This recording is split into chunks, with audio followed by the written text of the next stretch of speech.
Tama naman po si Shari, Miss Velma. Sino ba naman ako?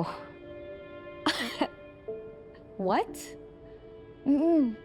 Kasi, ang totoo naman po niyan, hindi sisikat ang serum ko kung hindi ni-launch ni Shari. Kaya nga dapat magpasalamat pa ako sa kanya eh. Baliw ka ba?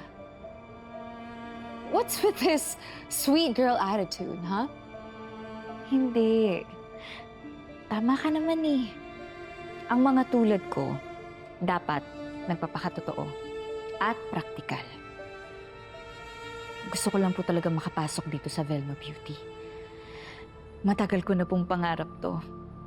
At malaki po kayong inspirasyon para sa amin, Miss Velma.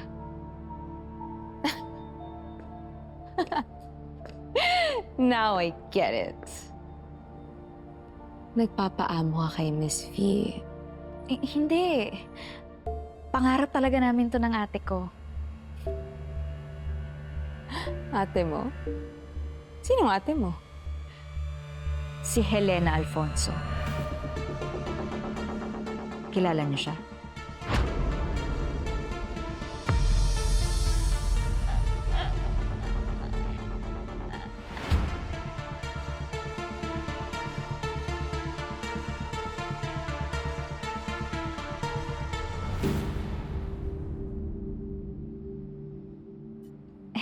Bata pa lang ho kami. Mahilig na po talaga kami sa mga makeup eh.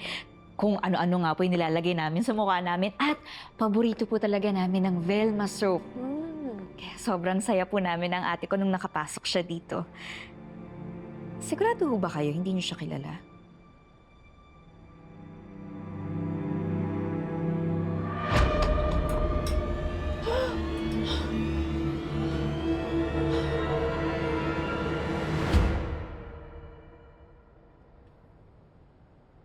No, I don't know her. Malaki kasi masyado ang company namin. So we have hundreds, maybe thousands of workers. Sana nakilala ko silang lahat. Patay na po siya. Oh, I'm so sorry to hear that. I'm so sorry, Noreen. Sana nakilala ko siya. May kinalaman po ba kayo sa pagkamatay niya?